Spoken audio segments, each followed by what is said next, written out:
Have you ever stopped to think about how much power words can have? I mean, could a single sentence, just a few words, actually stop a war? Could it bring the most powerful army on Earth to a grinding halt? Well, that's exactly what we're getting into. The story of Alexander the Great's legendary campaign, and this one pivotal moment that changed, well, pretty much everything. It really all comes down to one answer, a single response that literally had the power to redraw the map of the ancient world. It completely altered the course of history. Kinda wild when you think about it. So first, let's set the stage a little bit. We really need to get a handle on the sheer force of nature that was Alexander the Great, or as he was known in the East, Sikandar, the world conqueror. This guy was a phenomenon.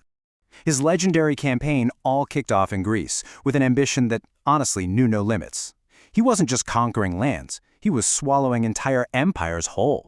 His armies just swept right through Asia Minor, which is modern-day Turkey, basically crushing anyone and everyone who dared to stand in his way.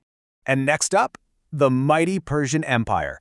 We're talking about a civilization that had been around for centuries, and it just fell before his relentless march. But his ambition just kept pushing him eastward, through the brutal, rugged terrain of Afghanistan, with his eyes set on what he thought was the very edge of the world. And then he finally arrived. After years and years of non-stop conquest, Alexander the Great, along with his undefeated army, stood right at the gates of India. A whole new world and a brand new challenge was right in front of him. Okay, so this is where our story really kicks into high gear. This wasn't just another clash of armies. No, this was a clash of wills, a real showdown between Alexander and a local king from Punjab named Porus. Now, what's so fascinating here is the sheer imbalance of it all. On one side, you've got Alexander's world-conquering war machine, and on the other, the defenders of a pretty small local kingdom. I mean, on paper, this should have been a walk in the park for Alexander. But it wasn't, not at all.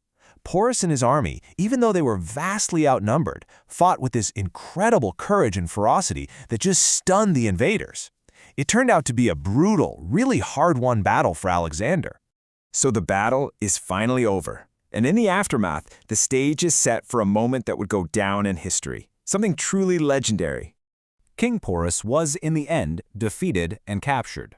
Just try to picture the scene, right? The defeated king, dragged in chains to stand before the conqueror of the known world. Now, Alexander was used to a certain routine by this point. He'd seen it a dozen times. Defeated kings would always grovel. They'd fall at his feet, they'd beg and plead for their lives, for any little scrap of mercy he might be willing to offer. So Alexander, maybe with a little bit of a smirk, asked the captured king the big question. Tell me, what kind of treatment should be given to you? He's totally expecting to hear another desperate plea for life. But what he gets instead is an answer that isn't just unbroken. It's an answer that completely shatters everything he thought he knew about a conquered enemy. Porus looks him right in the eye and says, "The same that one king does to another." Just like that. No fear, no begging, just this powerful, dignified statement about his own status, even in chains, even after being defeated. He wasn't a captive, he was a king. And that was the turning point. That answer wasn't just some impressive one-liner, it was a revelation for Alexander. And it's at the very heart of why his Indian campaign just stopped. Whether it's literal history or just a powerful legend, the story goes that this single answer was so profound, it convinced Alexander to halt his advance and turn back from India. His world-conquering ambition stopped dead in its tracks. But the real question is, why? See, in that one moment, Alexander realized something really deep. A plea for mercy is always a sign of weakness. It comes from a place of fear, the fear of losing everything you have. But King Porus, he showed absolutely no weakness. You can almost see the gears turning in his head. He looked at Porus and saw a reflection of the entire land. He's thinking, man, if a king on the very border of this place is this unbroken, what kind of strength lies in the heart of the subcontinent? He realized that begging comes from the arrogance of having something to lose. But a man who stands tall in defeat, that man has no fear of loss. He isn't weak. And right then and there, Alexander must have calculated the immense cost of fighting an entire nation of people with that same inner strength. He decided, you know what? It's better not to get tangled up in this.